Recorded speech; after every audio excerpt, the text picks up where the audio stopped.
We are live. Welcome in on this Tuesday in the Bureau, the Farm Bureau Insurance Studio. Farm Bureau, go! With the home team. They are your home team at Farm Bureau Insurance all across the great state of Mississippi. And listen, here in the Bureau, I hung up the Christmas lights, I call them Ralphie lights. They are the old-fashioned, multicolored, large, medium to large size incandescent bulbs. They're not some of these new LED ones that A, they will last longer, B, they look terrible. Okay, just because the incandescent Christmas lights are old-fashioned doesn't mean they aren't still better. They are still better. Can you tell I'm in a Mayberry mood today to start the show on a Tuesday? Don't get me started on these Christmas lights. Anyway, I did hang them up here in no particular order. They are not symmetrical. They are hung on anything that you can hang a light on. That's the way I like it. Kind of the way Ralphie hung them on his tree, or at least his folks did. That's the ugliest Christmas tree anybody's ever seen, but that's why I call them Ralphie lights. So the Ralphie lights are on. We're in a Mayberry, or I'm in a Mayberry mood today. You just got to trust. Just go with me. Just go with it. And you can be a part of the show, and I really do hope you will be. If you've listened, you can testify. This show's a lot better when y'all are a part of it. When you text and call and comment on the Murray West live thread. Speaking of, hey to you if you're out there in Streamland, if you're swimming upstream to this stream. Thanks for tuning into the show, however. YouTube, Facebook, Twitter, X, whatever it is. Feel free to drop a comment that way. Just type it in, hit comment, pops up right here on the column, and I can show it to everybody, and we can talk about it in the live stream. The first one on YouTube was from Bobo that said, howdy and hail state, here on the Murray West live thread. Contract embroidery company here in Mississippi. That's who you need to go with for embroidery. Right there at Murray West. They're right here at home in New Albany. Look them up online, murraywest.com. You can be a part of the show by texting the Country Pleasin' text line, Country Pleasin' sausage on grocery store shelves all around the Southeast.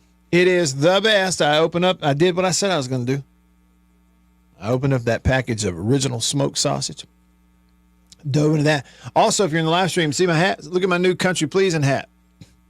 Old-fashioned camo pattern. You know, that was your great-great-uncle's camo pattern on his hat. He wasn't camouflaged for nothing, but he thought he was. But it just looks good. It looks cool. It's got that leather patch on the front. It says Country Pleasin' with the hog on it there. Yep, got me one of these recently at Country Meat Packers on Highway 49 in Florence. Drop a text in there. You can do it. Nick is the first to text the show today, and he said, when I hear Ralphie lights, he says, it ain't the tree that I think about. What is it, the leg lamp? That's what you think about, the leg lamp? It's a major award. Fragile. Yeah, so text me. The number to text, 885-3776. 601 number. 885-3776. Another way to remember the text line is 885-ESPN. And so that'll get you in here on the text line. I've got no excuse today. I do have some energy. I'm in a Mayberry mood. It means I'm happy. It means I'm peaceful and happy. And part of the reason I got hot coffee in my mug from High Point Roasters in New Albany, Mississippi. Hot coffee. Let me give you an example. Man. And not only do I have hot coffee from High Point Roasters in New Albany, I think sometimes I don't say it clear enough. Listen, sure enough, because somebody messaged me a couple days ago and said, hey, tell me again where I can get the coffee. Go to highpointroasters.com. That's their website. They roast the coffee here in New Albany, Mississippi. highpointroasters.com. You can order it. One big old 1 pound bags. You look at the price and you may think it's more expensive, but it's big, huge 1 pound bags. You're not going to run out soon. And you can either get it ground or you can get whole bean. But there, go there. I also have these, and I've been eating on these today. Chocolate covered espresso beans. I got a 1/4 pound bag of those. They're these little things that come in all different They got dark chocolate, milk chocolate, white chocolate. They got speckled, mixed. Looks like a bird egg. Anyhow, and it's got a little espresso bean in there. You eat 3 or 4 of those, and your eyebrows raise, man. That's what I'm talking about. Also, hey, don't forget, call me. I've got the phone lines open today as we get started on this Tuesday. The number to call, 995-1059. It's a 601 number, 995-1059. Give me a shout on the Davini phone. Davini Equipment, Madison and in Jackson, your Kubota dealer, the oldest Kubota dealer in the U.S., in fact. Means they've been doing it better, longer than anyone else right here at home at Davini. So call, text, comment. Let me say something to you. Listen. 3 important things that I will cover with you in the first hour today, including a feel-good story that is from my own personal life, somebody that I know that doesn't have a whole lot to do with sports, but it is even more important than that. First, though, okay, we're going to cover this. We're going to cover the new model for college football that has been proposed today by Charlie Baker of the NCAA. Don't go to sleep yet. I'm not going to bore you with it. I'm going to give you some details, and it's actually something that you, logical thinking, everyday Americans who are balancing your family budget and paying your bills and going to work, y'all thought of this 2 years ago. Y'all all said it 2 years ago, and here we are 2 years later. They've finally come around and going, hey, this is a good idea. And they've proposed it today. All right? Trust me on that. 2, we had all this talk about the playoffs. Playoffs? Yes, the college football playoff. 4 teams, Florida State left out. We must, it is our duty as college football fans to go back and rehash what Mike Leach said about the 4-team college football playoff no less than 5 years ago. And he, much like you were right about what they should do 2 years ago, he was right about it 5 years ago. So we're going to go back over that. And then finally, the most important thing we're going to do today on the show, this will be towards the end of the hour here, I'm going to give to you a cornbread recipe that is some of the best cornbread I have ever put in my mouth. It is that good. I am not exaggerating. This is not sponsored. It's not. A young lady who is my daughter's age, who we go to church with in Tupelo, Mississippi, finished in the top 10 in the country at a national cornbread festival with this recipe. And I ate some of it. And I interviewed her, and she's going to tell you about the experience, tell you how she came up with the recipe, and then I'm going to give you the recipe. That's coming up. Yes. See, and that's the reaction I've got. Legba says on YouTube, on the Murray West live thread, as soon as I mentioned it, he says, cornbread recipe? I'm listening. See, so I'm telling you, there's no question cornbread is important. It's more important than sports, especially when it's this good. Cornbread recipe that I'm telling you, you're going to hear her talk about it, this young lady. She's 12 years old. You're going to hear her experience of finishing the top 10 at the National Cornbread Festival. And then she's given me the recipe to give to you, and you're going to want to go try it. That's coming up. Now, if that ain't a tease, I don't know what is. All right, over into sports land, where we'll start off with, on the Davini Equipment phone line, Davini Equipment in Madison and in Jackson, your Kubota dealer, the oldest Kubota dealer in the U.S., in fact. Means they've been doing it better, longer than anyone else right here at home at Davini. On line 1, Chris from Macon, Mississippi. What's up, Chris? How you doing, Matt? Great. Good to hear from you. Back to the old days, huh, where I'm the first one to call you every day. Yeah, I appreciate it. Let me, you know what, I really don't even want to hit on the playoffs, because let's just say that when Alabama got in, I wasn't surprised. So let's just say that. That's all I'll say about that. And, man, Matt, what in the world happened Sunday? Yeah, the basketball. Did you watch? Chiefs lose? Oh, yeah, they did. They lost on, Monday night, I guess.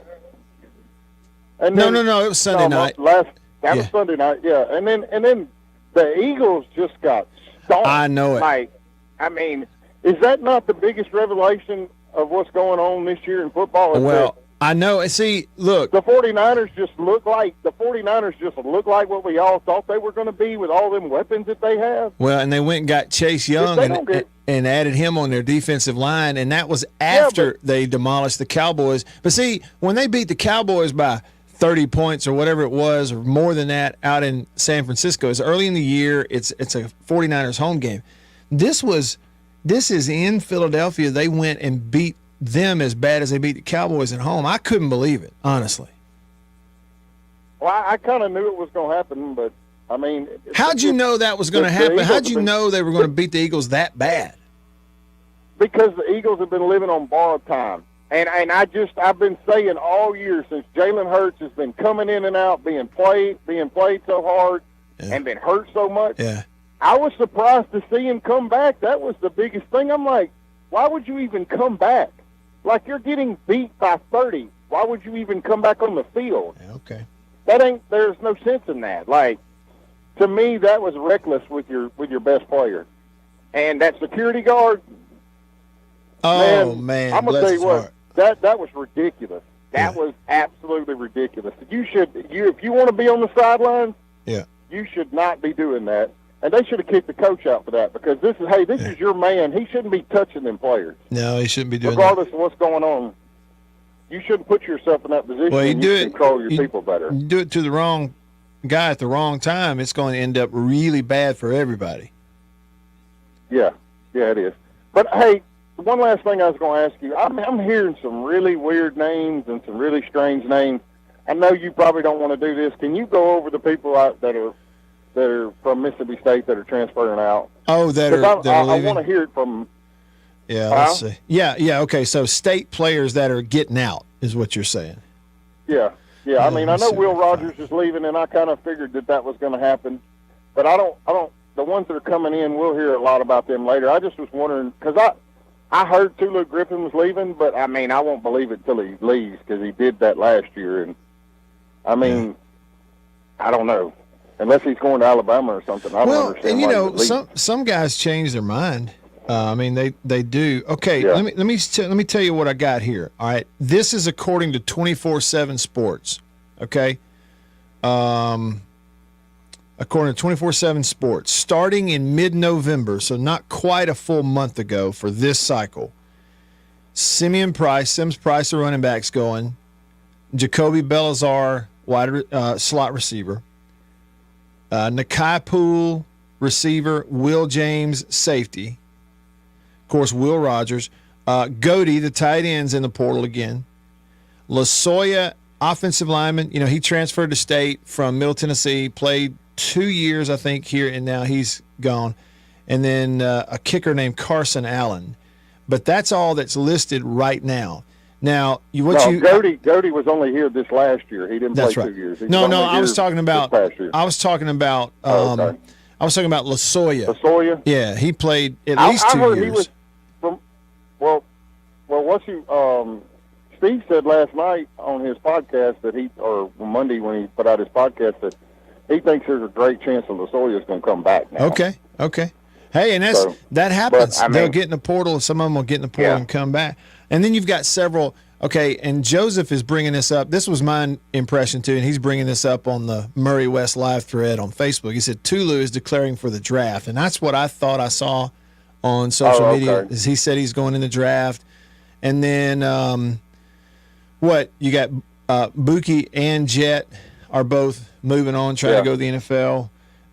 Marcus Banks is moving on, trying to go to the NFL. But as far as guys in the portal, that's it right now.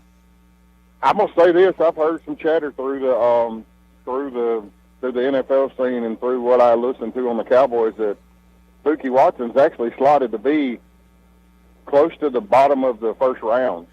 He is and if that's the case, guess what? Yeah. He may be going to my Cowboys, which would be great because we need some linebackers. But yeah. Well, and I hope he does.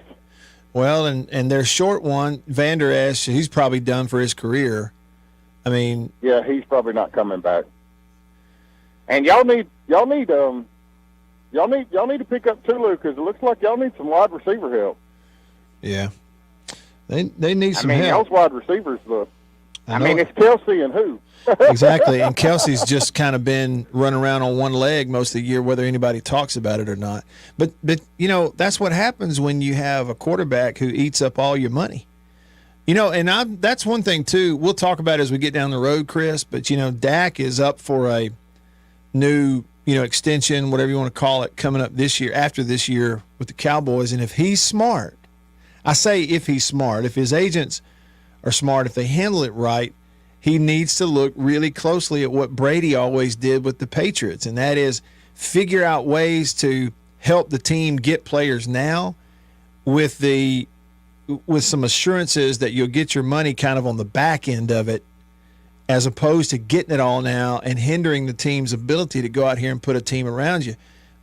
People can say what they want about Brady, but he would always, and he copied what Peyton Manning did all those years. He would always force his agents to do deals that were team friendly, that now immediately gave them more ability now to put a team around him. And he would renegotiate it and renegotiate it. It seemed like every year. And it's time for Dak to start doing that, and let's see how this year goes. How about this? Extremely plugged in Cowboy fan that listens to everything. That's already in the works. Yeah. Like they don't even have to wait till the end of the year, and they're already talking about the extension, and they're already talking about that it's going to be 2-3 years. And Dak just told them that he wanted to do it, but he wanted to wait till after the Super Bowl because he wanted to do nothing but concentrate on winning the Super Bowl this year. Yeah. And hey, after Sunday, we may be in first place in the East, and who thought that was going to happen? Could be. So, and, again, the 49ers hanging out there, who they look so much better than everybody else. So, we'll see. I'll tell you what, if they beat Seattle like that next week, I know they've already done it once. Yeah. But now they've woke up. Now Seattle's woke up. Yeah. And if they beat Seattle like that this weekend, I'm going to say it's going to be the 49ers and everybody else, and see who can actually get lucky. Appreciate you, Chris. Or if they stay healthy or not. Have a good day. You too, man. Appreciate the call. Call me anytime. Over to line 2, where our good friend Mad Tiger is hanging on line 2. Mad Tiger, thanks for calling back today. Sorry I missed you yesterday. What's up? Hey, Matt. Good to hear your voice, man. You too. Good to hear yours. Got a question for you. Okay. In high school and college, if your knee is down, you're down. But I never see the officials call a late hit when they dive on them. I don't understand that. Okay, so you're saying the runner's down because his knee hits the ground or something, but then there's contact. Correct. Then there's contact after that, and they're not calling it. Is what you're saying? Right. Okay. Yeah. They never call it. There's like this distinction. I think what's happening is, like if it's a quarterback, but really if it's anybody, particularly quarterbacks who they've got the whole slide thing in there for quarterbacks. And right. It's like if they're going in feet first or knee first, you really can't hit them, and people are supposed to hold up. But the inverse of that is quarterback or anybody carrying the ball going in head first, they're fair game. And I think officials, this is what they would tell you. They're trying to decide, is this a play where they're going after a ball carrier? Do they even have the ability to hold up and not hit them? And the ones that I've seen them flag it is when, they hit them like right after they've hit the ground, but they go in there head first, and they'll maybe flag that one. But it's hard to do it when you add a rule that says, okay, if they're going feet first sliding, then it's personal foul if you can touch the guy, I'm not taking up for the officials, but it's and really and truly, I guess across college football, you don't have great officiating. It's not, you have much better officiating in the NFL. What do you think? Mad Tiger, what do you think? I just think if his knee's down, he's not fair game. and I understand if he's already committed to make the tackle, before his knee hits. But I see it regularly. Their knees down, and they dive on them, whether it be a fumble or whatever. I just, I don't know. I don't understand it. Yeah. Yeah. Those bang, bang plays. And then TV slows it down for us, and it looks a little different, too, than it does to them in real time. That's correct. That's correct. For sure. Hey, well, I appreciate the phone call. I appreciate you for taking my call, man. Yes, sir. Call me anytime. Thank you. Let's see here. What do we have? On the Country Pleasing text line, Scott said, I love some Mayberry, and I love old school colored lights. Hotty toddy. Well, you're 2 out of 3. I'm kidding, Scott. I like Mayberry also. Yeah, and the Ralphie light. I call them Ralphie lights. Old school, incandescent light bulbs. I kind of like the multicolored. Annabeth and I differ on that. She likes warm,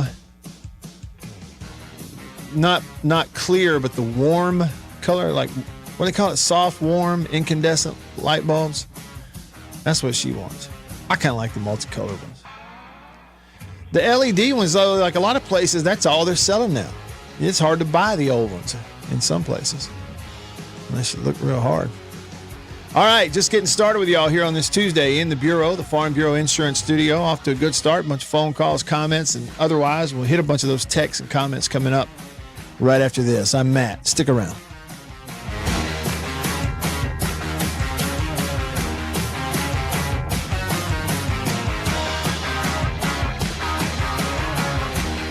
Y'all heard me talk about Murray West and MurrayWest.com.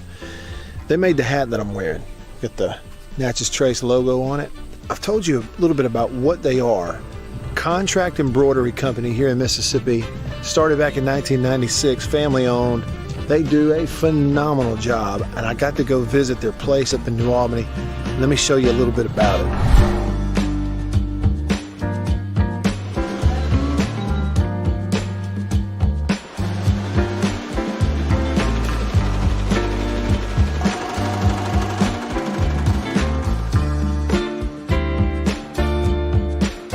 I say they do quality stuff.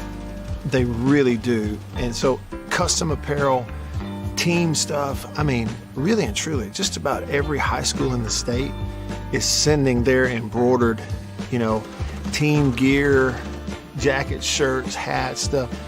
Baseball teams, football teams, they're sending it to the folks at Murray West in New Albany. You go to their website, MurrayWest.com, you go to the bottom, you can kind of see some of the Prairie Wildlife, Ole Miss Athletics, Gentile, others that they work with. Can't recommend them enough.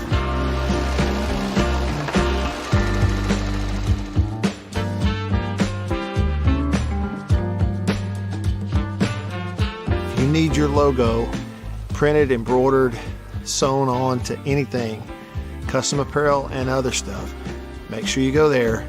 Murray West, you can find them online. MurrayWest.com. That's MURRY West.com. I'm Eddie Holcomb with Washington County Farm Bureau Insurance. I'm Scott Rainwater with Farm Bureau Insurance here in Washington County. I'm Blake Policini with Washington County Farm Bureau. I'm Brian Street with Farm Bureau Insurance in Washington County, and we are your home team. I think you know what time it is. It's time to eat. Country pleasing, jalapeno and cheddar, green onion. And no, it's not a grill, is it? But the fire is just about burnt down enough where it's time to put some of this on there. And the only decision when it comes to country pleasing sausage is which flavor, jalapeno and cheddar or maybe green onion. Both. Break me off a piece of that. Look at that. You know what that is? That's real green onion. Like that monkey who set his tail on a railroad track. It won't be long now.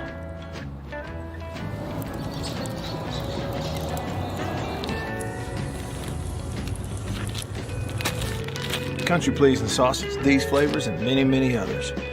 Get them online at countrypleasing.com. At a grocery store near you, pretty much anywhere in the Southeast. Walk up in there and say, Country Pleasing, please. They'll know what you're talking about.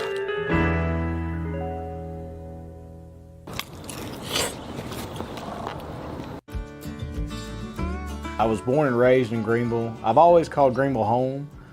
This is where I, was raised, went to high school, graduated high school, worked all my life here leading up to going to college. So even when I moved from Greenville, I always told people, they asked me where you're from, I always said I'm from Greenville. I have mother, father, brother, niece, aunt, all live here in Greenville. So this is home. This is where I, live, and I've just always called it home. Small town, I feel like I could walk in any place tomorrow and know 2 to 3 people in there. It's small town. Someone's on the side of the road broken down. Hey, you need a boost, flat tire, you need help changing it. That's just kind of, what I love about this area, the blues and the food and everything that comes along with the Mississippi Delta that I love. I tell people all the time, my business cards have my cell phone number on them for a reason. Insurance doesn't happen from 8 to 5. Listen to that! At The Zone 105.9 and coming to you worldwide at thezone1059.com. I am not sure anything sounds better to me right now than award-winning cornbread. All right, that's coming up. That's coming up. Somebody I know. I'm going to introduce you to a young lady that I go to church with in Tupelo. And she finished in the top 10 at the National Cornbread Festival. They held it in Tennessee. Sponsored by a bunch of folks like Lodge Cast Iron Skillets. And folks like that's the real deal now. And I've had some of it. It's some of the best cornbread I've ever tasted. And not only are you going to hear from her sort of the story and the backstory, but I have the recipe and I'm told I can give it to you. So that's all coming up. Looking forward to that. I'm Matt in the Bureau, the Farm Bureau Insurance Studio. Farm Bureau Insurance, go with the home team. They are your home team at Farm Bureau Insurance all across the state of Mississippi. All right, so over to the text line, the country pleasing text line. Joe Mailman said, "Oh yeah," he said his either grandfather, great uncle was camo with that old pattern, that right there, the old fashioned camo pattern from 60, 70 years ago, before Mossy Oak and everybody. One of the cool hats you can get at Country Meat Packers, country pleasing sausage. Official, let's see, Jason in Flagstaff says that's pretty camouflage. All you need is to, he says plenty camouflage. All you need is to break up your silhouette. He says anything over that is really good marketing for the heads. And you would know, he's a military guy. Okay, yeah, and somebody reminded us, Tulu, saying he's entering the draft. So that's why his name doesn't appear in the portal, because I guess technically he's not in there.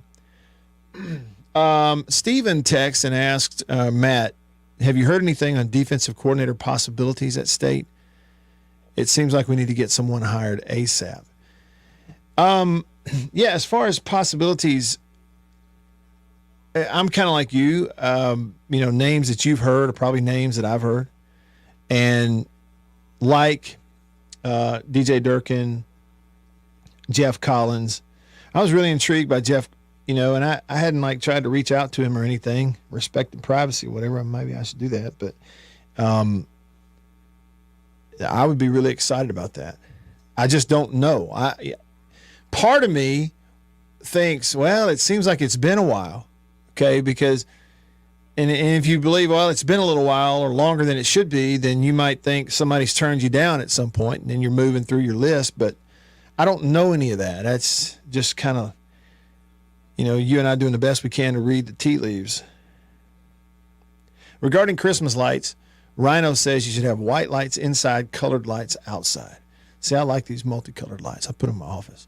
Homecoming Queen won't let me put them on the tree, but I'll hang them in here.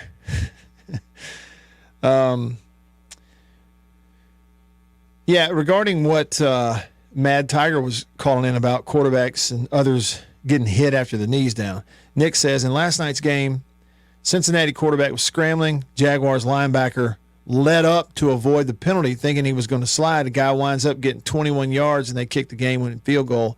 The rule needs to change. And, Nick, last year in college football, it was either last year or year before. Might have been 2 years ago. Remember, I think it was Kenny Pickett when he was playing at Pitt, had the deal where he's running in the open field and then leans back like he's going to slide, and everybody stopped and let him go, and then he stayed up and kept going. And they were like, oh, he took advantage of the rule and kind of faked him out, made it look like he was going to slide. Because they're worried if he does slide and you hit him 15 yards, personal foul, you get one more personal foul, you're out of the game. Yep, that's right. Yeah, Robert knows about it. Check this out on the Murray West live thread on YouTube. He says South Pittsburgh, Tennessee. That's Pittsburgh with no H. South Pittsburgh, Tennessee. Last weekend in April every year is a cornbread festival. That's right.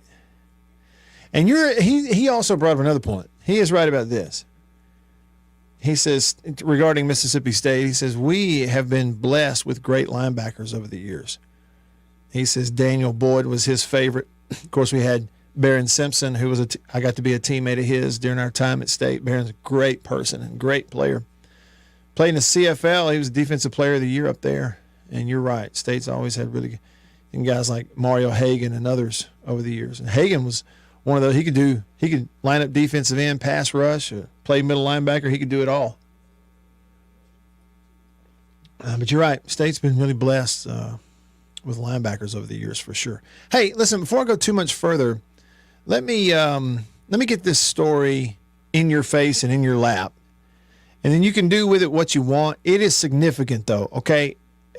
Just because if there is even a small chance, let alone a 50-50 chance, let alone a more than 50% chance, but even if there's a small chance that something like this could happen for your team that you're following, an SEC team or whatever, it's very significant. And so I want to make sure that we cover it today some. And we're just getting started. We got plenty of time. I mean, food is most important, like cornbread and a special cornbread recipe and a feel-good story like that. That's more important. But this is kind of important too. Charlie Baker, NCAA president, new one.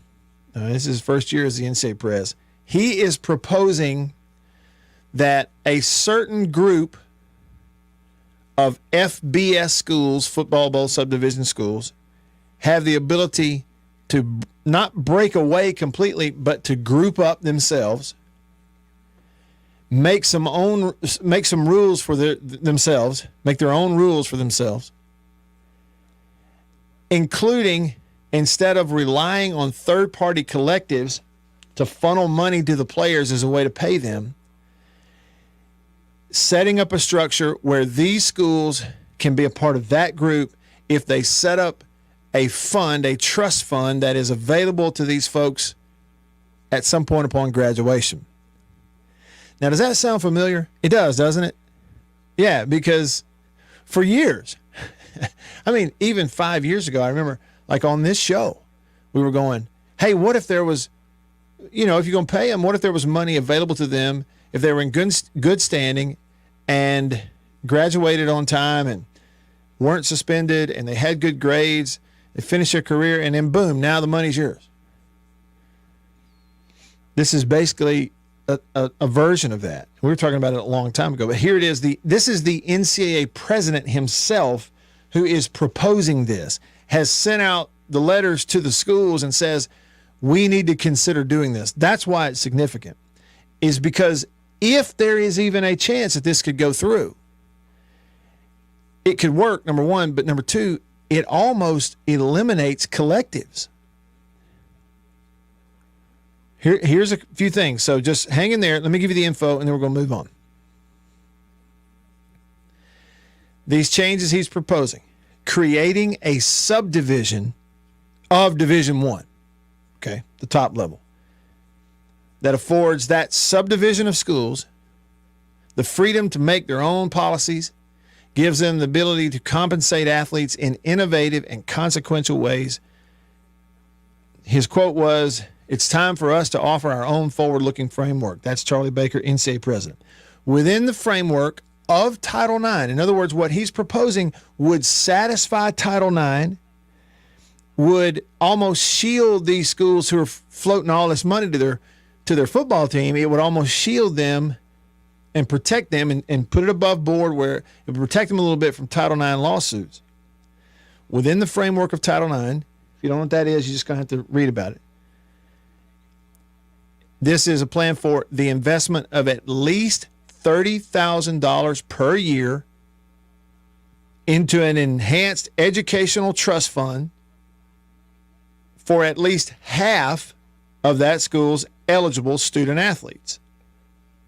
When you say at least half, well, who is it? Half of their athletes, who is it? Schools could work with others within that subdivision to make their own rules that may differ from the rules that are in place for the rest of Division One. So let me decipher that for you. He's proposing something that would give the SECs of the world, they've all got plenty of money to put in trust fund for at least half their athletes, and they would be doing this and make their own rules that might be different from what Southern Miss, what their rules are. That's what the NCAA president is proposing here. Those rules for that subdivision that can do their own thing because they got money could include a wide range of policies such as scholarship commitment, roster size, recruitment rules, transfer rules, or name, image, and likeness rules. Also, this plan that he's putting forward would allow any Division I school to enter into NIL licensing opportunities with their athletes. That's for everybody, including Southern Miss. It would allow the schools to do it themselves. That's what I'm saying. Whereas right now, everybody's using a collective. What he's proposing is get rid of the collectives, do it in-house. It's pretty incredible what he proposed. So we'll come back to that a little bit later. Now, stop right there, and I propose that you stick around because coming up next, a young lady that we know is friends with my daughter, Mary Lady. We go to church with them. She's 12 years old. She finished in the top 10 at the National Cornbread Festival with her own recipe. I've tried it. It's some of the best I've ever had. You're going to hear some of the backstory from her, and then she's giving me the recipe to give to you. If you love cornbread, stick around.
I was born and raised in Greenville. I've always called Greenville home. This is where I, was raised, went to high school, graduated high school, worked all my life here leading up to going to college. So even when I moved from Greenville, I always told people, they asked me where you're from, I always said I'm from Greenville. I have mother, father, brother, niece, aunt, all live here in Greenville. So this is home. This is where I, live, and I've just always called it home. Small town, I feel like I could walk in any place tomorrow and know 2 to 3 people in there. It's small town. Someone's on the side of the road broken down. Hey, you need a boost, flat tire, you need help changing it. That's just kind of, what I love about this area, the blues and the food and everything that comes along with the Mississippi Delta that I love. I tell people all the time, my business cards have my cell phone number on them for a reason. Insurance doesn't happen from 8 to 5. When you need me, it's going to be after 5. It hardly ever happens where you have a wreck, get pulled over, need an insurance card, wind blows, shingles off your roof. All these things happen, and it's typically after 5. And so the ability for someone to call me, get in contact with me, text me, ask me a question, and that's what it's about to me, is helping the people that we serve, is taking care of people, and them knowing that they can count on me whenever they need me. I am Brian Street with Farm Bureau Insurance in Washington County, and we are your home team. Y'all have heard me talk about Murray West and murraywest.com. They made the hat that I'm wearing. Got the Natchez Trace logo on it. I've told you a little bit about what they are. Contract embroidery company here in Mississippi. Started back in 1996, family owned. They do a phenomenal job, and I got to go visit their place up in New Albany. Let me show you a little bit about it.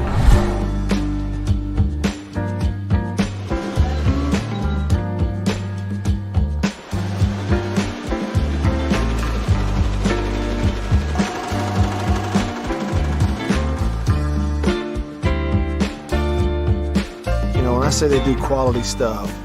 They really do. And so custom apparel, team stuff, I mean, really and truly, just about every high school in the state is sending their embroidered, team gear, jackets, shirts, hats, stuff. Baseball teams, football teams, they're sending it to the folks at Murray West in New Albany. You go to their website, murraywest.com, you go to the bottom, you can kind of see some of the Prairie Wildlife, Ole Miss Athletics, Gentile, others that they work with. Can't recommend them enough.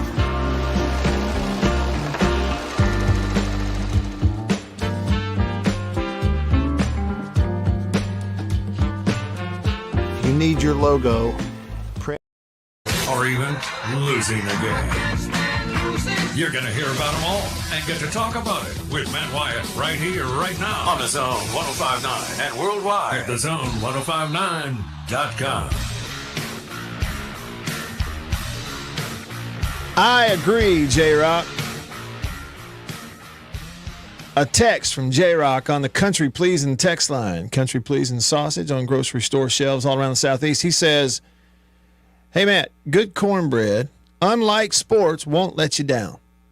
It won't break your heart, and it will not enter the transfer portal. And it's a text of the day right there from J-Rock. Says, gave us a happy Tuesday. Joe Mailman just texted the show as well on the Country Pleasin' text line and said, Matt, when you give the cornbread recipe, go slow. I'll be writing as fast as I can. I'm telling you, it warms my heart when I find somebody that likes the Andy Griffith Show as much as I do. And it warms my heart when I find people that like cornbread as much as I do. And, it turns out just about everybody does. So I said I'm in a Mayberry mood earlier today.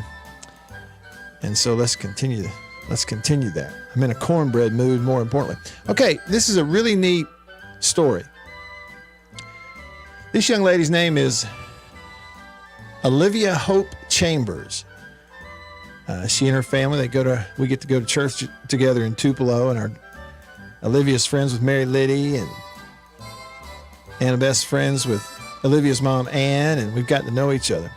And when I found out that Olivia, she doesn't just make good cornbread, she makes some of the best in the country. And earlier this year at the National Cornbread Festival in Tennessee, she finished in the top 10, got to go up there, and as a part of the cook-off in her age division, she made the cornbread amongst the other competitors on this stage, and they had ovens and skillets, and I guess, and all this stuff. You're going to hear that while the judges were watching the whole thing. It's a really kind of like a Food Network type of deal almost.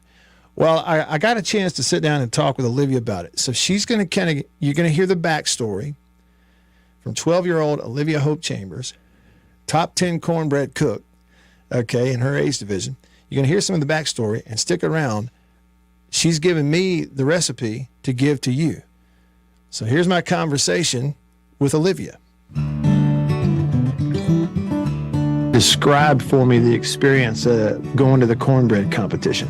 Okay, so I saw the notice in the county newsletter about the competition in February, maybe.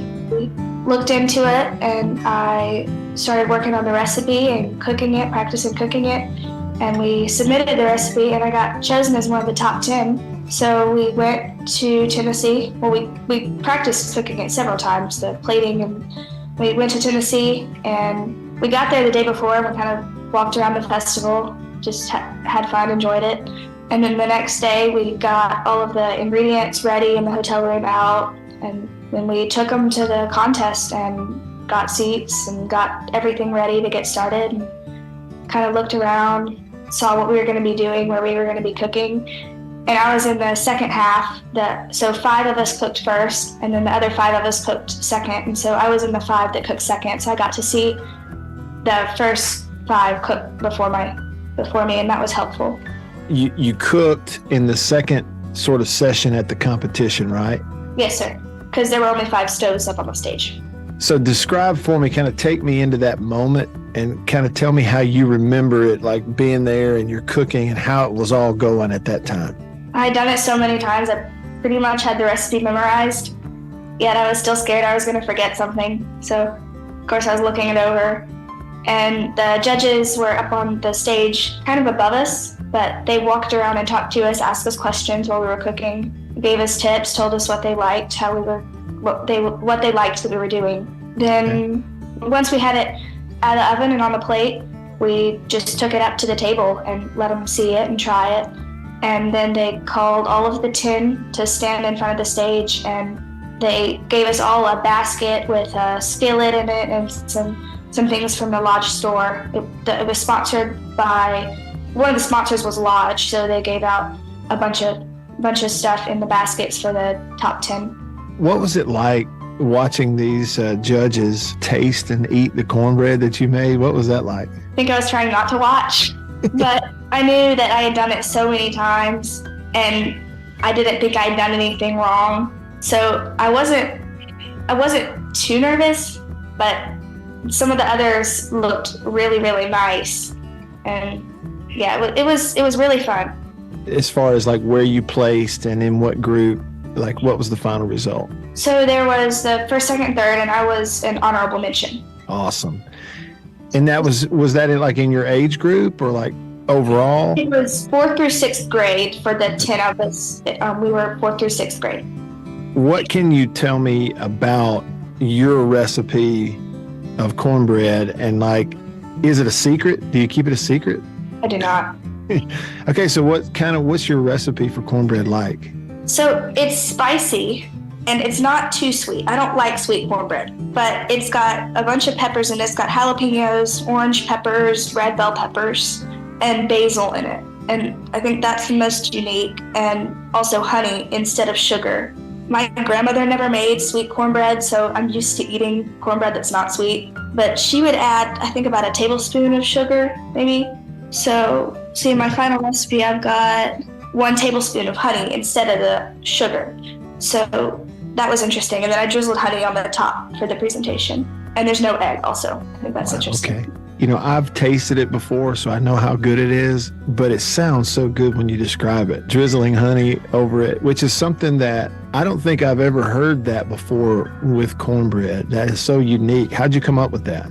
I wanted to do something other than just putting sugar in it, if I was going to put sugar in it. So I decided I was going to add a little, and I didn't want to just put sugar in it, so I was thinking about things I could do instead of sugar. And I thought honey, because that's used in a lot of things instead of sugar.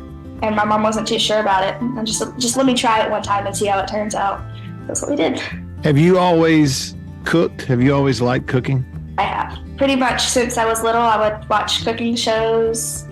My mom says I don't remember watching cooking shows when I was really little, but she said I love to. And I do. I've always loved to cook, yes. I made it for my school class Thanksgiving feast. And what was your family's reaction to not only the cornbread when they ate it and tasted it, but to the competition and everything? Well, when my mom found out I was in the top 10 while I was at school, so she found out before I did, obviously, but she came and picked me up and I had no idea. And we were driving and then we stopped and she gave me a card, and there was a balloon floating around in the car. And I was like, what in the world is going on? I didn't think a thing about it. I had no idea that's what it was going to be. I read the card, and it said I had made it in the top 10 of the cornbread competition. I was really excited, and I called just about every family member that was available and told them. That is so cool. So I guess if there's anybody who hears this, and if you have a tip or advice for them in making cornbread or just cooking in general, what would that be? Oh, wow. I have no idea. I will say that the judges said they liked the way I tested the batter in the skillet. I put the skillet in the oven with the oil in it to let it heat up. And then I put a little batter out of a spoon into the hot oil in the bottom of the skillet to see if it was ready. The oil was hot enough to put the batter in. And one of the judges was watching me, and they said that they liked that. And they also liked the way I chopped the peppers. Well, I really appreciate you sharing your story with me. First of all, congratulations. Thank you. It's as a huge cornbread fan, I just want to say, when you gave me some and I tasted it, it's some of the best cornbread I've ever had, hands down. Thank you. I wasn't joking when I said if you would like to make me some, I'm happy to buy it from you. I'll bring the ingredients to your house. You can show me how to make it. It was really, really good. So high five to you and congratulations. Thank you.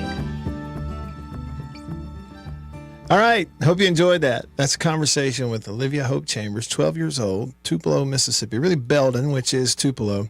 We go to church together, and she's top 10 in the country in her age group at the National Cornbread Festival. I had to cook it live in front of the judges.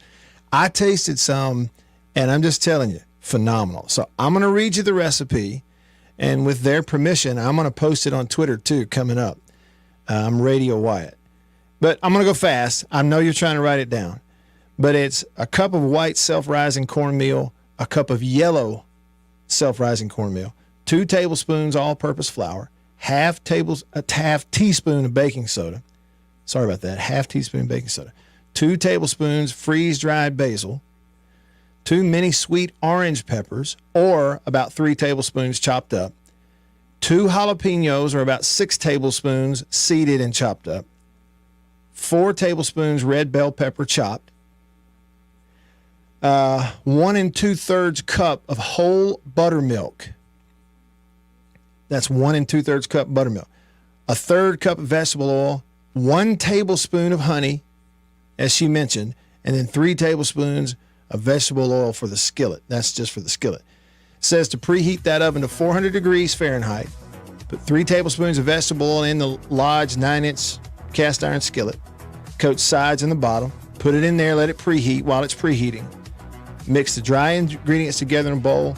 Add the peppers. Mix it together. Add the wet ingredients after that. Stir it till it's all moistened. Give it time to sit. Let it rest for 10 minutes. When it gets to 400, put it in there, in the skillet, in the oven, 25 to 30 minutes until golden brown. Drizzle a little bit of that honey on there. I'll give you some more details when we come back and start hour 2. You hungry? Stick around.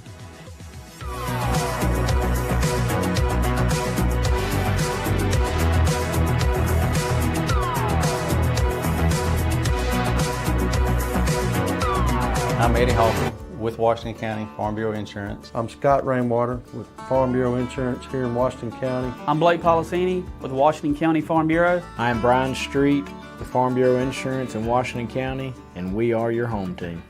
I think you know what time it is. It's time to eat. Country pleasing, jalapeno and cheddar, green onion. And no, it's not a grill, see that?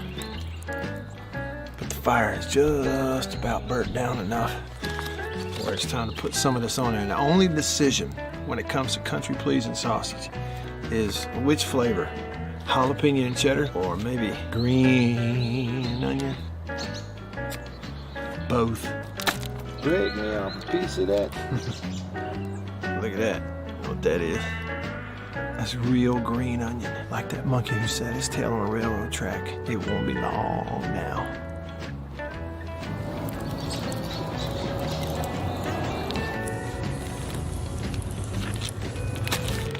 Country pleasing sausage, these flavors and many, many others. Get them online at countrypleasing.com. At a grocery store near you, pretty much anywhere in the Southeast, walk up in there and say, Country Pleasing, please. And they'll know what you're talking about.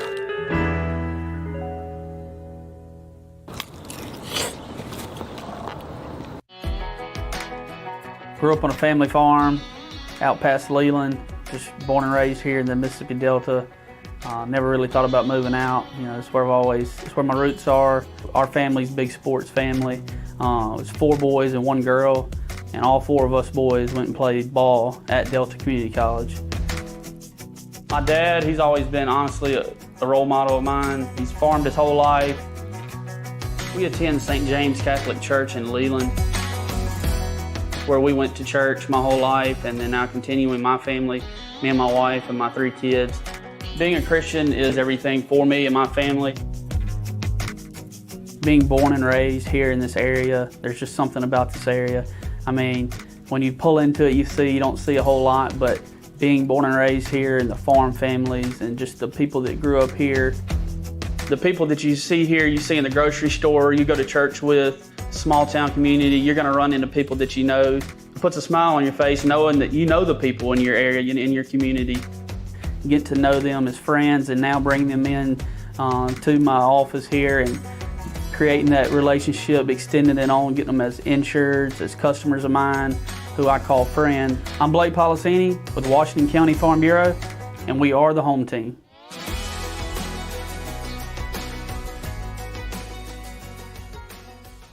Y'all have heard me talk about Murray West and murraywest.com. They made the hat that I'm wearing. Got the Natchez Trace logo on it. I've told you a little bit about what they are. Contract embroidery company here in Mississippi. Started back in 1996, family owned. They do a phenomenal job, and I got to go visit their place up in New Albany.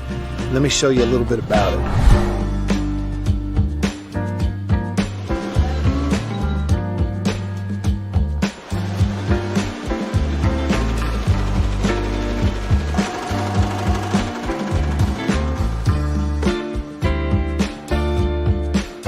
I say they do quality stuff. They really do. And so custom apparel, team stuff, I mean, really and truly, just about every high school in the state is sending their embroidered, team gear, jackets, shirts, hats, stuff. Baseball teams, football teams, they're sending it to the folks at Murray West in New Albany.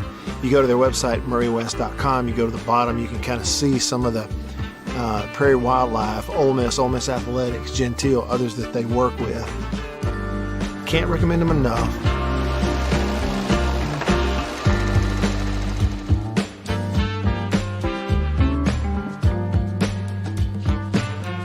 If you need your logo printed, embroidered, sewn on to anything, custom apparel and other stuff, make sure you go there. Murray West, you can find them online. murraywest.com. That's MURRY West.com. Cars doubling as kitchens and living rooms are on Auto Trader too.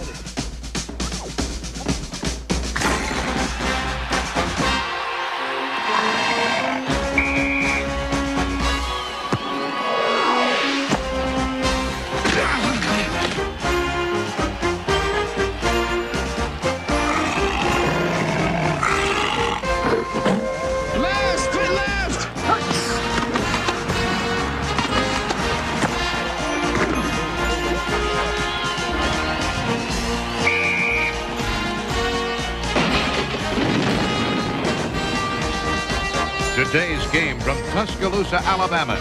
Time was their breakfasts were gloomy. They just didn't feel right, and they didn't know a delicious cereal could help their sad plight. So they tried this and tried that, but irregularity kept coming back all the same.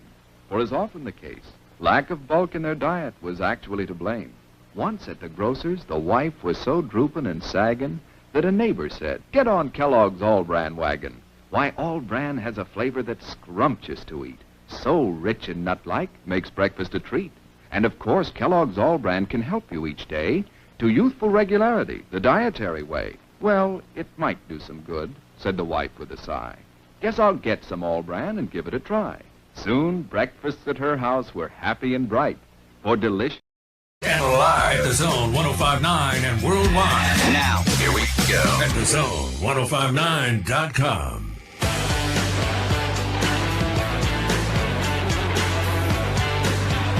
All right, here we go. Hour number 2 of the show, Off and Running with You. I'm Matt in the Bureau, staying connected to you because of C Spire, the #1 network in Mississippi.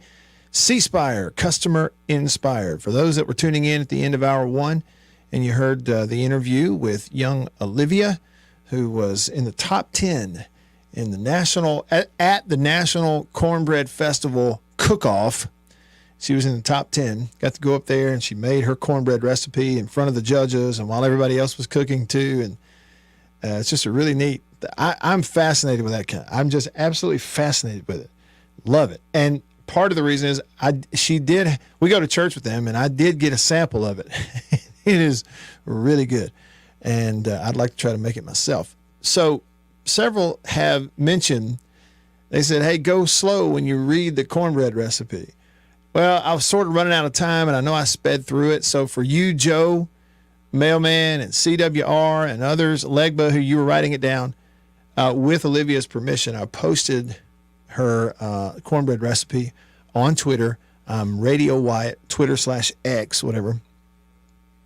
Just posted it right there, so you don't have to wear your pencil down and run out of ink trying to write too fast. Craig, he wanted the recipe, and he's on Facebook. He comments on the Murray West live thread. Go to murraywest.com. Speaking of family-owned, contract embroidery company right here in Mississippi, going all the way back to 1996. So, your team, your company, your business, doesn't matter how big, how small, how medium, whatever, what size order, you need stuff embroidered with logos, whatever, custom apparel, that's where you go. Look them up online, murraywest.com. You can see some of the folks they work with and for. Gentile, Prairie Wildlife, Ole Miss Athletics, others. So many high schools around the state. Go there. Craig on the Murray West Live thread on Facebook says, I'll be looking on Twitter too fast for this slow rider. No, I had to go through it quickly. Redacted said, awesome interview, Matt. I bought Jiffy this morning, so imagine how I feel right about now. Gregory says, that's almost like Mexican cornbread. Just add a little cheese and mix it in, cover the top with cheese and cook it. Yeah.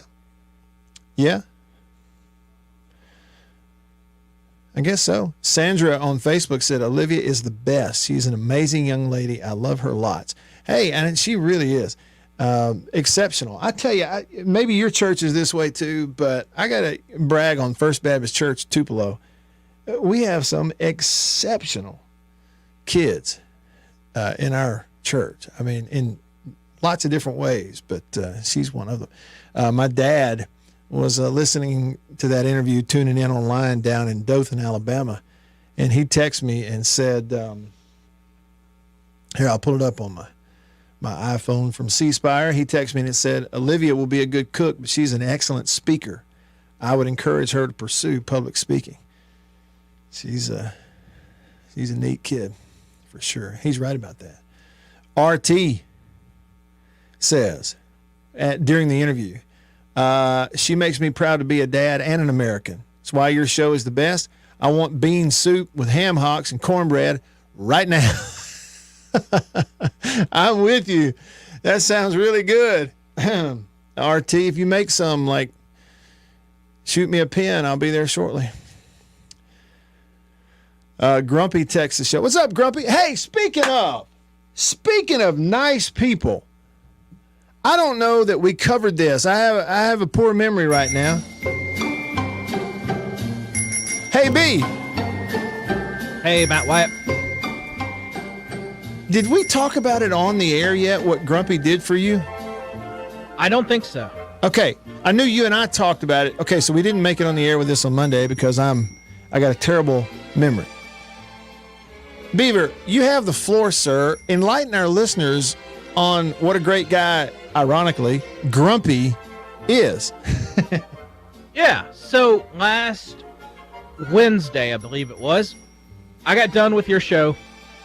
I walked out of the studio, and as soon as I turned the corner, I get in the hallway, And I hear this voice from up front, and it's a guy saying, well, be sure to let Beaver know how much I appreciate him. And I was like, two things. What? I don't know that voice. Where's that? Who's saying that? And B2, it's definitely not anyone that works here, because Alpha Media doesn't care about me. And I'm in the production room, and Allison, our receptionist up front, she comes back there, and she gives me this box from Primo's. And there's a note on the front. It says, B, have a great day, Grumpy. How about and that? In this box was, from Primo's, quality items, a big old muffin, a sugar cookie, 2 chocolate chip cookies, and a large gingerbread man. How about that? Grumpy. Yeah. Thank you, Grumpy. That was really, truly awesome and extremely unexpected and delicious, by the way. So thank you, Grumpy. I really appreciated that. I am so impressed with thoughtful people, Beaver. But my theory, like, there's a lot of, I think, thoughtful people, but I'm impressed with the ones who actually then turn it into doing something. Like, Annabeth has that ability, and Grumpy does as well. Like, they just show up out of nowhere and bless you with something, and it's so nice. So Grumpy, that is really cool. Beaver sent me a picture or a quick video. He's like, look at what's in this box. And I got to say, of all the things in that box, Beaver, and a big muffin, and it was a giant muffin from Primo's. It looked great. But that giant gingerbread cookie really piqued my interest. It was the best item in the box. Okay. It was really good. Was it soft or not soft? Soft. Soft. A giant soft gingerbread cookie? Whew. Hold on. I gotta type something. Dear Grumpy, here is my home address. No, I'm kidding. Thanks for that. That's really cool. Really cool. Let's see. Bulldog Barney just texted the show. He says, just tuning in. Hoping you're having a blessed day. I see that Coach Knox is still with us. Great news. Any news or scoop on the defensive coordinator? Great show. And Hail State. Well, Hail State back at you, Bulldog Barney. Yeah, I was just going to read that. I saw that from about 15 minutes ago. It was posted on social media, on Twitter. Here is the official tweet, okay, now 27 minutes ago from the official Mississippi State football account. It says, Coach Knox is staying home.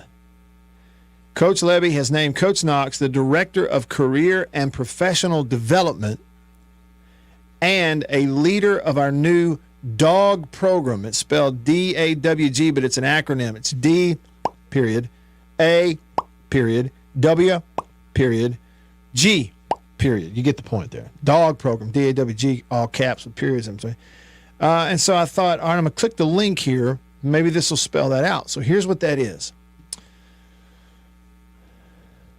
DAWG stands for Developing a Winning Game Plan.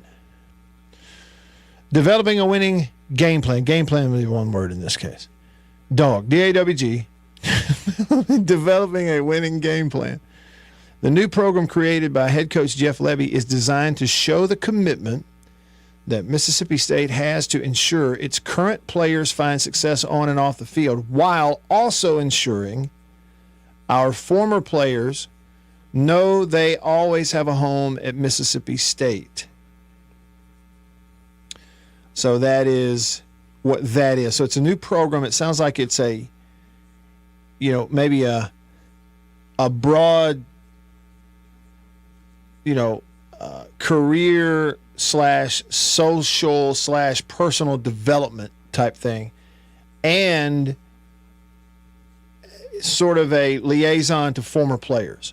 Okay, so Greg Knox in that position, as well as Director of Career and Professional Development. So that's the name of that position. So he's going to be there and be a big part of it. And people are really happy about that. Greg's one of those guys that, you can't, this is my impression.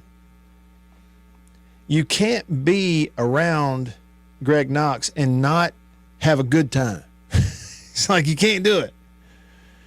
He kind of lights things up. And that's really good. Flowtown Ghost sent me that as well. Okay, also Scott on the Country Pleasing text line. He said he just printed the recipe, cornbread coming up. Let me know how it turns out for you, Scott, when y'all get through with that. Oh, and let me go back to that real quick too. For those listening, if you're in the car like you're listening, you can't write it down. This was what I didn't get to. So you had all those ingredients. It had a mixture of white and yellow self-rising cornmeal, all-purpose flour, teeny tiny bit of baking soda, dried basil, orange peppers chopped up, jalapenos chopped up, bell pepper chopped up, whole buttermilk, a little bit of vegetable oil for the purpose of the pan or the skillet, right, in the oven.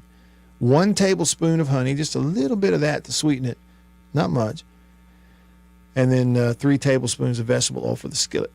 400 degrees, 9-inch skillet. Coat the sides and the bottom. Put it in the oven while it's preheating. Old tried and true. Mix the ingredients, the dry ingredients in a bowl. Mix them up. Chop peppers. Mix it in well. Then add the wet ingredients like the buttermilk, the oil. There's no egg in here. Stir it until it's all moistened. And then, if you can, let the batter rest for 5 to 10 minutes. When the oven reaches 400, get the hot skillet out. Use a pot holder. Let me just stop right there and just say, okay, I did it one time. I reached in the oven and grabbed the handle of a cast iron skillet without a pot holder. Not thinking, didn't think, reached in there and grabbed it. I was in a hurry, wasn't thinking. I left some of the skin from my hand on the handle of that hot cast iron skillet. It was on there. Like, it's rough. Word of the wise. Here's a pot holder.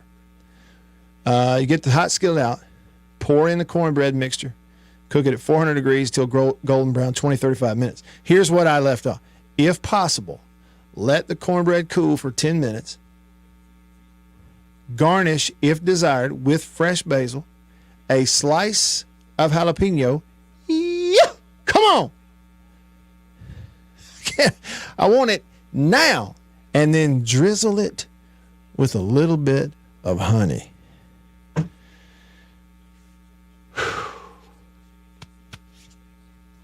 Man, doesn't it sound good? I'm telling you, I've had it. It tastes good as it sounds. LSU texts the show, the Country Pleasing text line, and said, Primo's gingerbread men are legit. Well, they look that way, and Beaver's over here testifying as we speak. Now, somebody says, hey, Matt, what are your thoughts on Derek Mason as a possible defensive coordinator? Well, yeah, look, you're talking about a guy who was a head coach in the SEC, respected guy first and foremost. He had a really short stint right at Auburn after he left Vandy, just kind of rolling in there trying to pick up the pieces under Brian Harsin. But that thing was, I don't know. He didn't do a poor job, but was he the DC at Auburn that day? They couldn't stop Will Rogers from throwing touchdowns, 40-something unanswered points, running the same play every time they got on the goal line? Well, look, I still think he's a good defensive coordinator. I wouldn't be upset about that one bit. Miko texts the show and says that position doesn't allow Greg Knox to recruit, does it? Yeah, I don't think so. I don't think that's a recruiting position.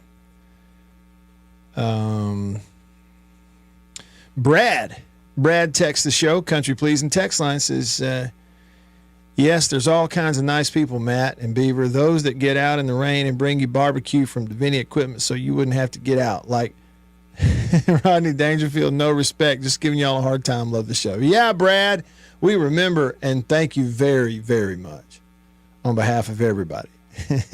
Really do appreciate that. RT has another idea for something to eat. He says smothered steak, rice and gravy, butter beans, and Olivia's cornbread. Stop it. Just stop it. You know what I ate for lunch today?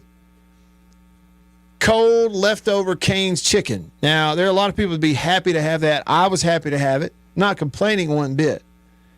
I'd rather have, for the record, smothered steak, rice and gravy, butter beans, and Olivia's cornbread. Okay, for the record. No, I'm just messing with you. Appreciate that. Let's head over to the Murray West live thread, too. If you're on the live stream today, YouTube, Facebook, hey to y'all. Also, the ones that are throwing up the X out there on Twitter or Exeter or whatever it is now. Hey to y'all. Feel free to drop in a comment here. It'll pop up on the Murray West live thread. Go to murraywest.com, contract embroidery company here in Mississippi. Legba, you're right. He says you're only going to grab that hot skillet once. That's it. You'll never forget it after it happens that one time. Now, AB commented on YouTube, I was reading what the dog thing is. He says, yeah, haha. He says, I like that. I think the dog plan sounds really great. Glad a great person like Coach Knox is leading this. He'll be great at this. Well, I think he will too. Michael says on YouTube, does Greg Knox's position come with a four-wheeler? Yeah, it ought to, right? And look, okay, let's be real here.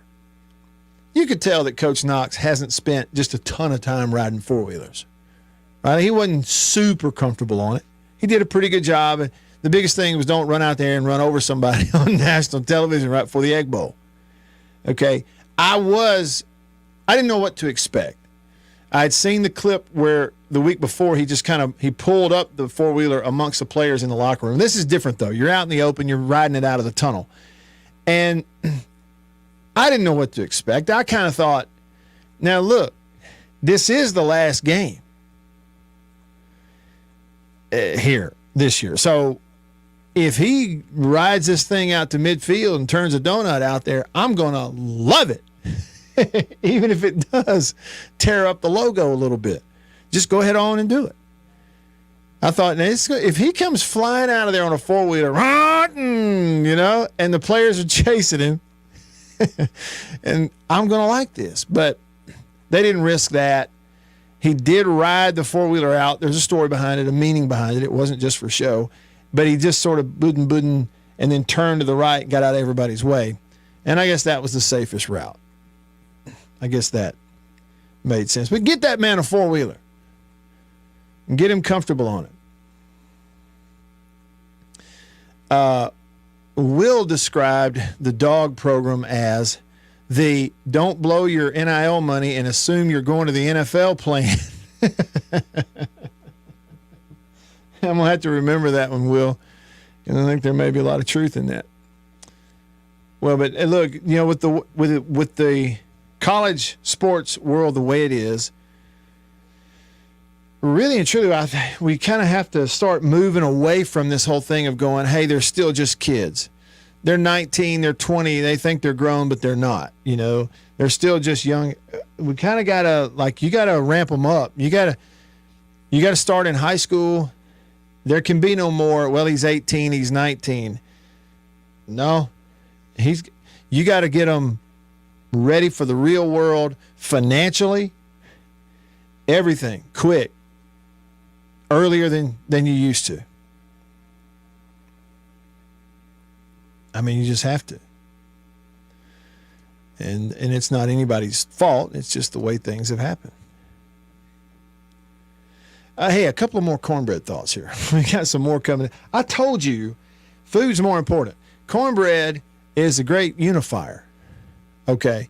And like J-Rock said to me earlier in the first hour, and he's exactly right about this. He said, hey, Matt, good cornbread, unlike sports, won't let you down, won't break your heart, and will not, under any circumstance, enter the transfer portal. RT says, imagine if you melted some steak cheese on that cornbread. Bring that on. Will said that Olivia's recipe would be great with chili or taco soup. Oh, it absolutely would. Or just milk. You ever ate cornbread and milk? I'm a big fan of chili. I like chili a lot. Too much. I've had some times where I really overdid it eating some homemade chili. And that sounds good too. Will said, how about a plate of fried catfish, mac and cheese, collard greens, and jalapeno cornbread? Bring that on. Y'all are downright cruel. Man's got to stand up here and talk for 2 hours and sending them those kinds of recipes.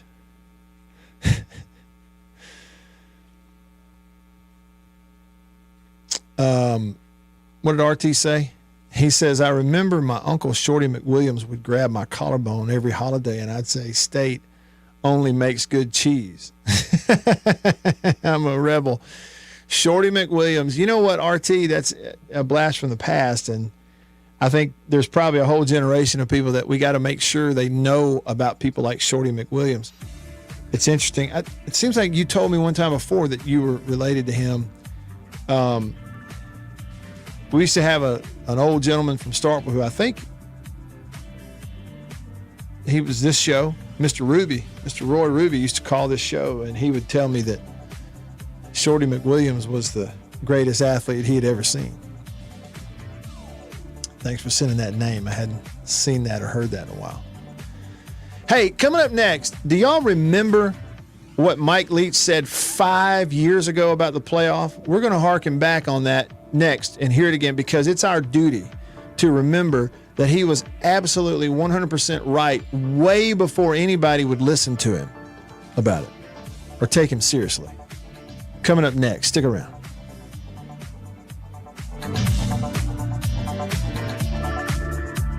I'm Eddie Holcomb with Washington County Farm Bureau Insurance. I'm Scott Rainwater with Farm Bureau Insurance here in Washington County. I'm Blake Policini with Washington County Farm Bureau. I'm Brian Street with Farm Bureau Insurance in Washington County, and we are your home team.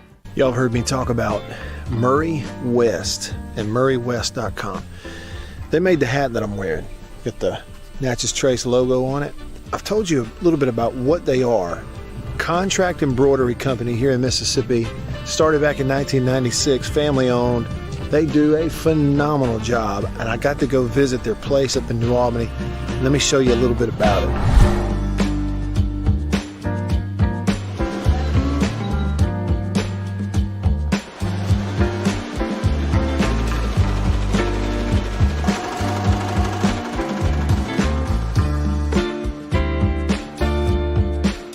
I say they do quality stuff. They really do. And so custom apparel, team stuff, I mean, really and truly, just about every high school in the state is sending their embroidered, team gear, jackets, shirts, hats, stuff. Baseball teams, football teams, they're sending it to the folks at Murray West in New Albany. You go to their website, MurrayWest.com, you go to the bottom, you can kind of see some of the Prairie Wildlife, Ole Miss Athletics, Gentile, others that they work with. Can't recommend them enough.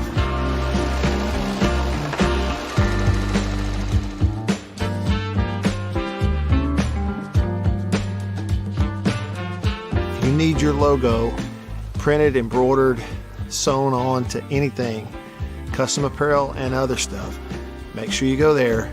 Murray West, you can find them online. MurrayWest.com. That's MURRY West.com. I had this opportunity come up through a friend of mine that was an agent here at Farm Bureau that, he said this may be something I like to do because he knew I was involved in the community. And what we do, we're supporting the community. We're doing stuff to protect the members of our community. I've been here almost a decade. And what we do, we help people every day through the products we sell. We make recommendations to them, stuff to protect their assets, protect their lives, their families, and we're local. We're local people. Everybody that works in this office has grown up here, lived here, played ball in this community. I've coached in this community, been on the park boards, the sports league boards, the booster club boards. The community is what's important here in Farm Bureau. We push the local community. We're a Mississippi company. That's a Washington School team ball from 2019. Greg Wallace was the head coach then, and him and I were really good friends. I've been in Greenville my whole entire life. My family's been here. This is home. I'm not going anywhere. I'm here to support the people of Washington County, protect them. I'm Scott Rainwater with Farm Bureau Insurance here in Washington County. We are the home team.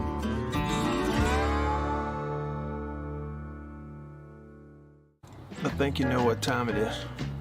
It's time to eat. Country pleasing, jalapeno and cheddar, green onion. And no, it's not a grill, see that? But the fire is just about burnt down enough where it's time to put some of this on there. And the only decision when it comes to country pleasing sausage is which flavor, jalapeno and cheddar or maybe green onion. Both. Break me off a piece of that. Look at that. What that is. That's real green onion. Like that monkey who set his tail on a railroad track. It won't be long now.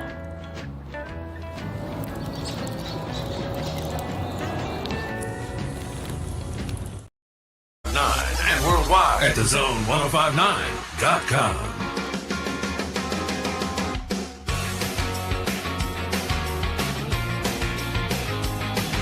Back with you. I'm Matt in the Bureau, the Farm Bureau Insurance Studio. Farm Bureau, go with the home team. I enjoyed this from Bulldog Blitz. He texted me a minute ago. Somebody brought it. We were talking cornbread. And somebody, He's a mess. No, he's not a mess. He's not a mess. He's not. Bulldog Blitz, we were talking about cornbread, and he texted the show and said, the only thing, we were talking cornbread and then chili and taco soup. I said, I love chili. He said, the only thing I've done in Oxford that was worth doing was winning a chili cook-off up there. Gave him a Hail State from the awards stage. That's good.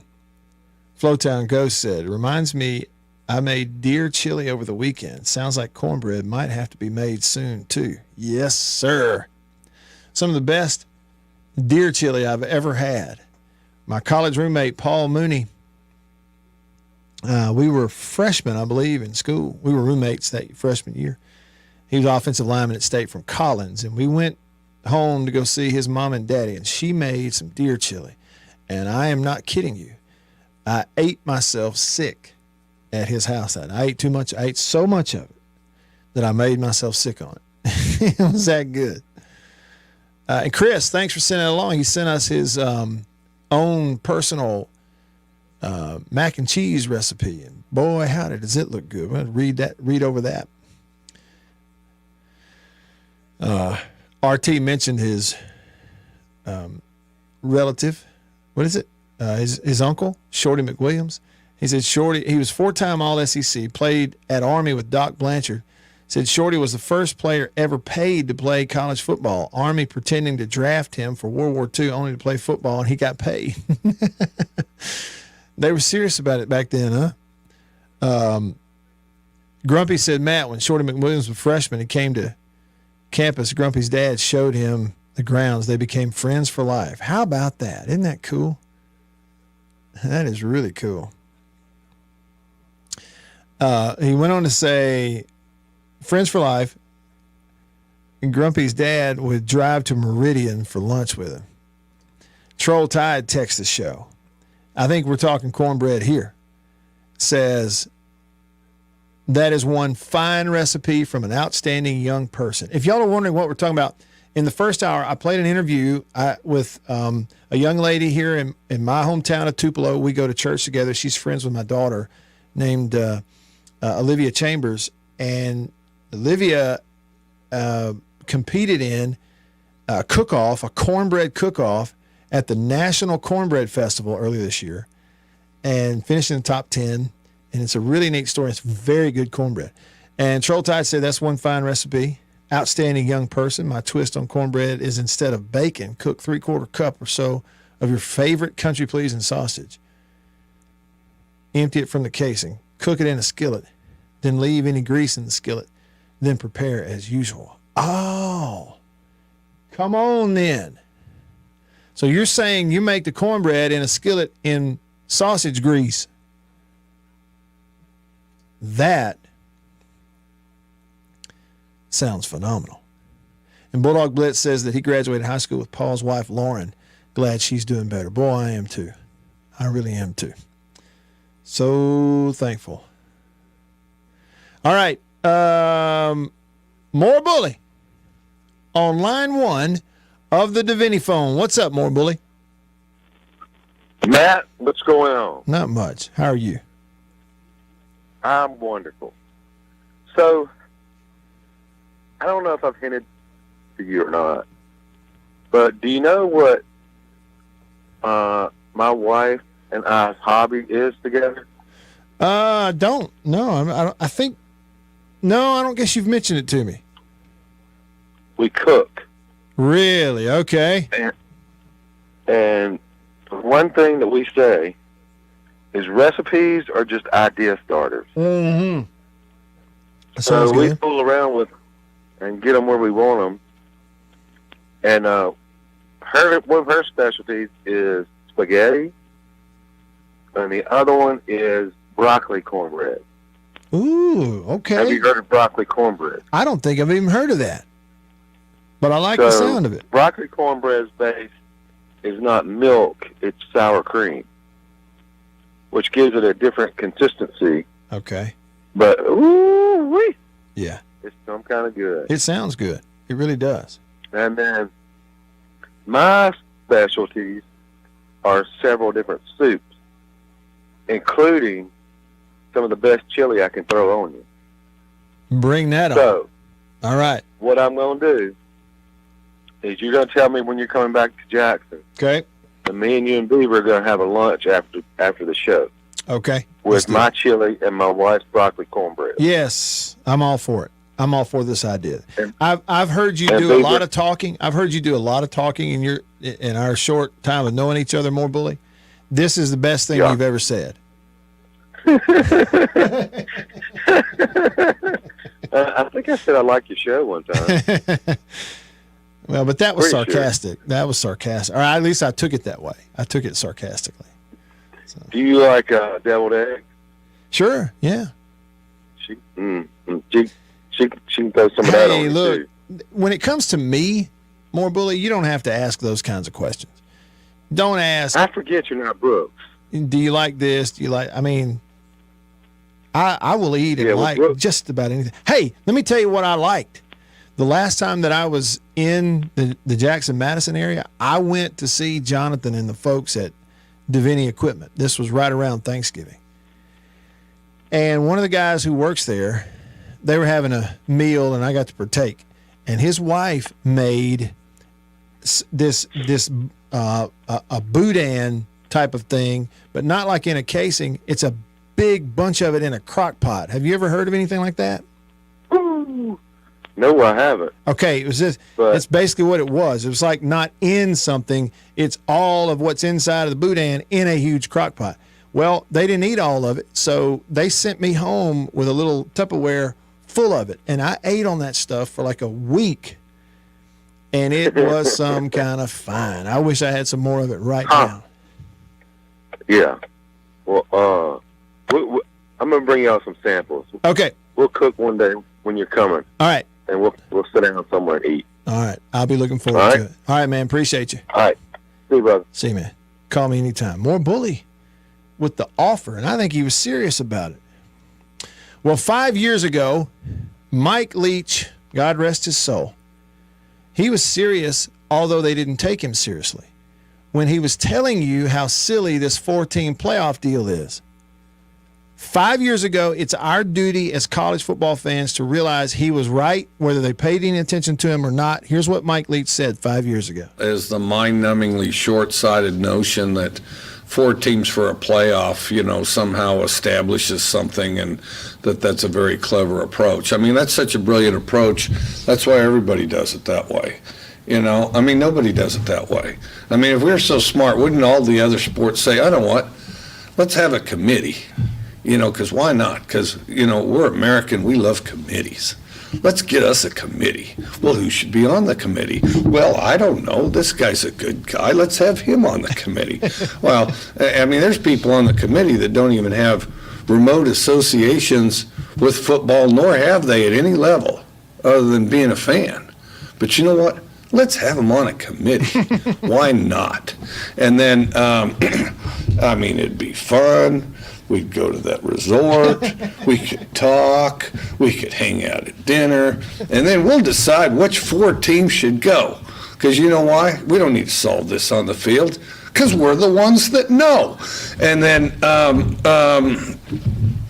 so, I mean, you know, if we're going to do it that way, we should just ask them at the beginning of the season, you know, just go ahead and you guys vote on it, figure out 1, 2, 3, and 4, and why even have the games? To me, I mean, it's not a playoff. There's nothing playoff about it. And this is even if we make it. Even if we make it, my thoughts don't change. I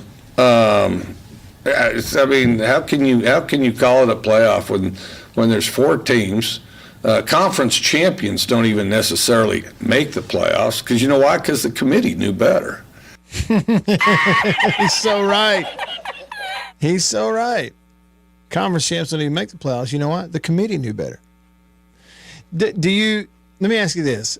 Do you find it ironic that they are called play-offs?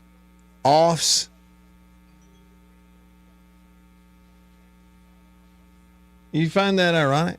They're called play-offs when all the teams that are in them are handpicked.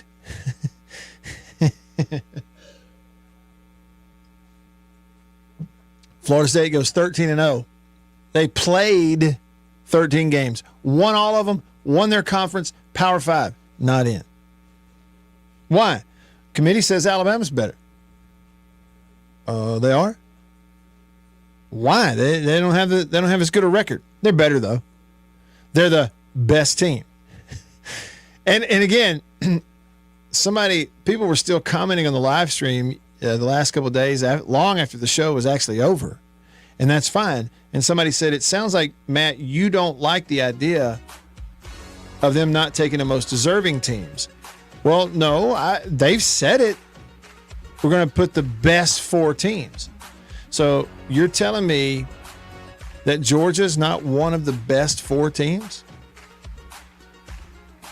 What if Georgia plays Washington right now? No, you tell me. I know who would be favored, and I know who would win, right? Right? That's what I know, but I'm not on the committee. What's best, vanilla or chocolate? Ice cream. Interesting. We might even do the cornbread recipe again when we come back. Stick around.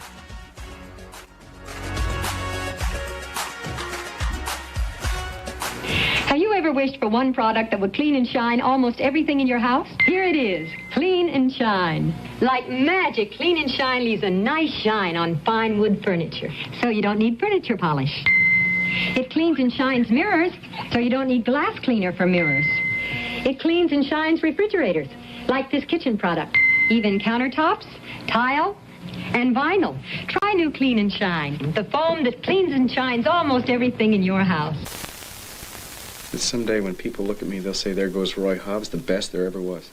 TriStar Pictures presents Robert Redford in The Natural, the story of a father and a son. You got a gift, Roy, but it's not enough. Of love. He means the world to me. And desire. I'm not waiting for true love to come along, Roy. A champion. Roy Hobbs comes along once, maybe twice in everybody's lifetime. And his destiny. With or without the records, they'll remember you. Best there is now, and best there ever will be. I wouldn't bet against me. I already have.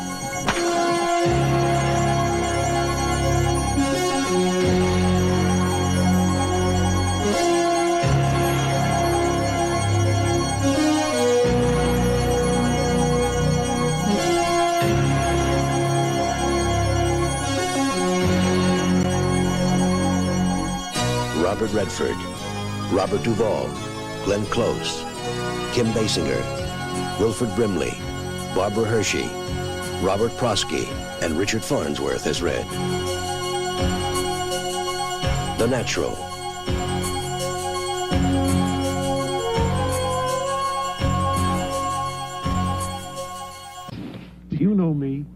Would you believe I'm Bugs Bunny? I'm also the voice of many other cartoon characters. But in here, they don't care if I'm Elmer Fudd. So I carry an American Express card, the one card I need for travel and entertaining, for business and pleasure. Why, without this, the only way I'd get any attention is by saying, that's all, folks. To apply for a card, call 800-528-8000. The American Express card. Don't leave home without it. The following is a presentation of TBS Sports. Exclusively on Superstation TBS.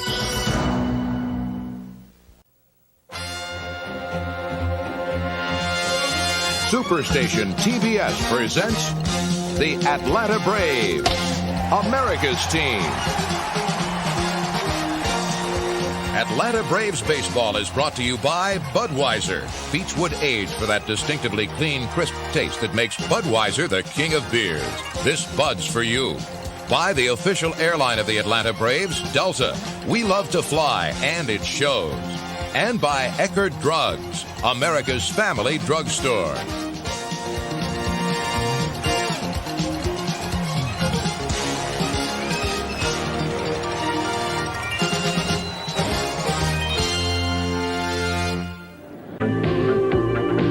If a man you've never met before suddenly gives you flowers, that's elation. The exciting new fragrance from Impulse.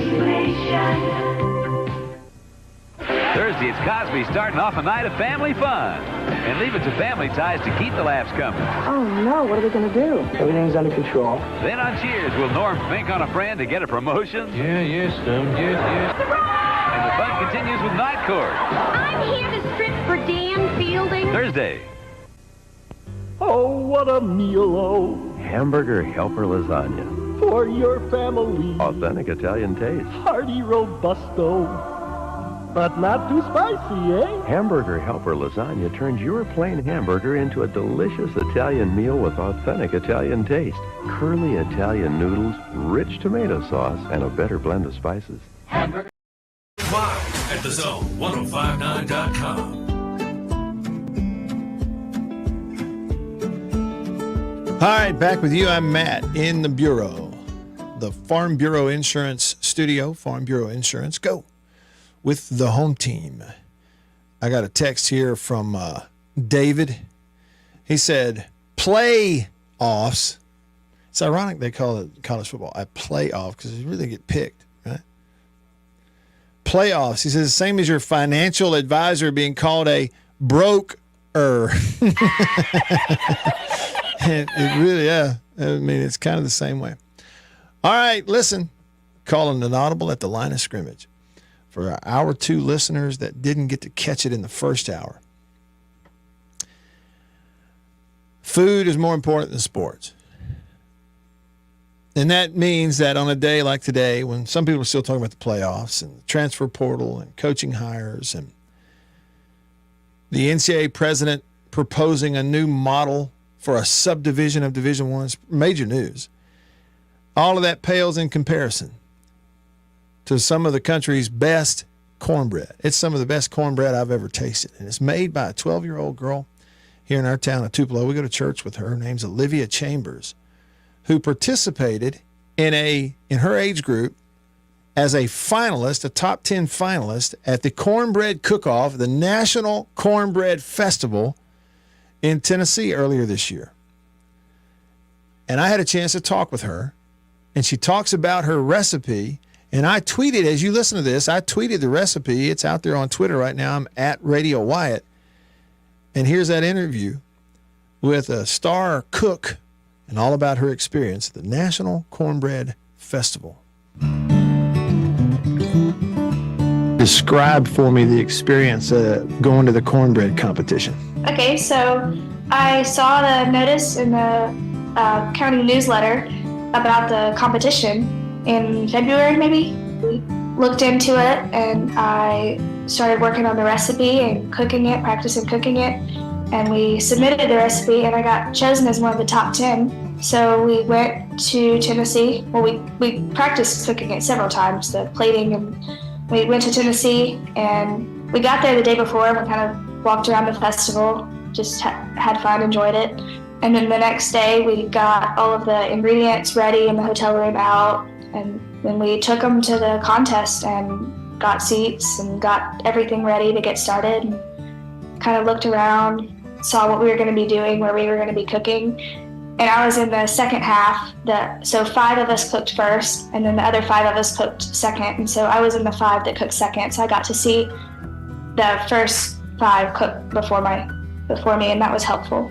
You cooked in the second sort of session at the competition, right? Yes, sir, because there were only 5 stoves up on the stage. So describe for me, kind of take me into that moment and kind of tell me how you remember it, like being there and you're cooking and how it was all going at that time. I had done it so many times, I pretty much had the recipe memorized, yet I was still scared I was going to forget something. So, of course, I was looking it over. And the judges were up on the stage kind of above us, but they walked around and talked to us, asked us questions while we were cooking, gave us tips, told us what they liked, what they liked that we were doing. Then once we had it out of the oven and on the plate, we just took it up to the table and let them see it and try it. And then they called all of the 10 to stand in front of the stage, and they gave us all a basket with a skillet in it and some things from the Lodge store. It was sponsored by, one of the sponsors was Lodge, so they gave out a bunch of stuff in the baskets for the top 10.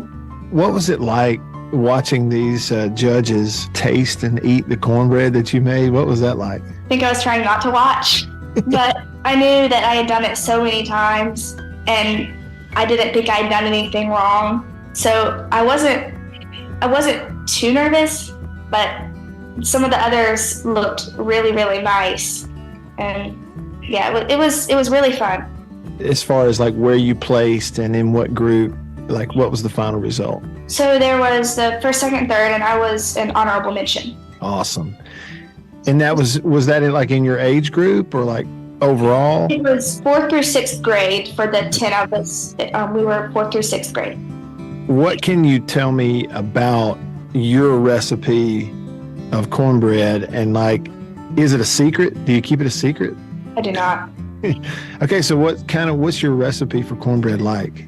So it's spicy and it's not too sweet. I don't like sweet cornbread, but it's got a bunch of peppers in it. It's got jalapenos, orange peppers, red bell peppers, and basil in it. And I think that's the most unique, and also honey instead of sugar. My grandmother never made sweet cornbread, so I'm used to eating cornbread that's not sweet. But she would add, I think, about a tablespoon of sugar, maybe. So, see, in my final recipe, I've got 1 tablespoon of honey instead of the sugar. So that was interesting. And then I drizzled honey on the top for the presentation. And there's no egg also. I think that's interesting. Okay.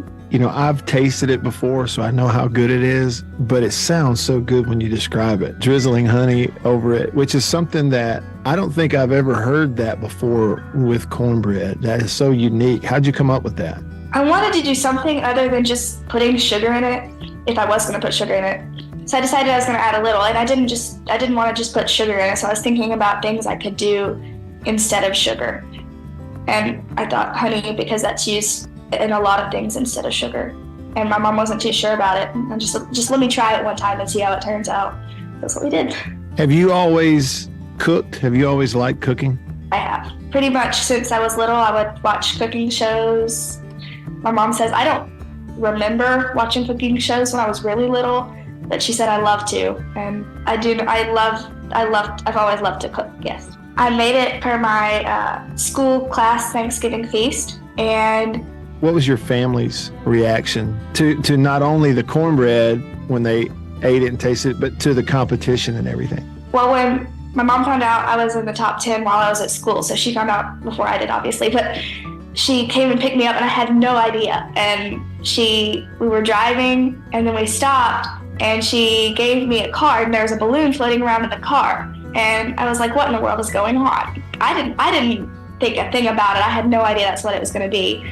I read the card and it said I had made it in the top 10 of the cornbread competition. I was really excited and I called just about every family member that was available and told them. That is so cool.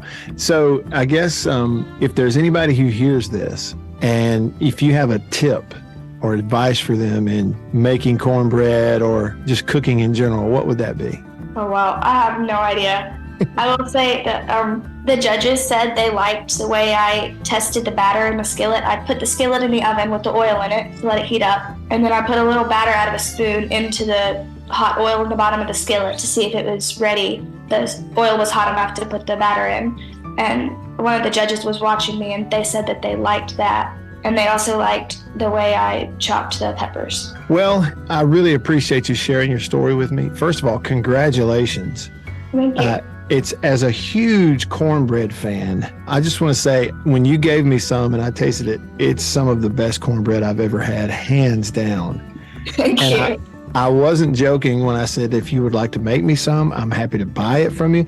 I'll bring the ingredients to your house. You can show me how to make it. It was really, really good. So high five to you and congratulations. Thank you.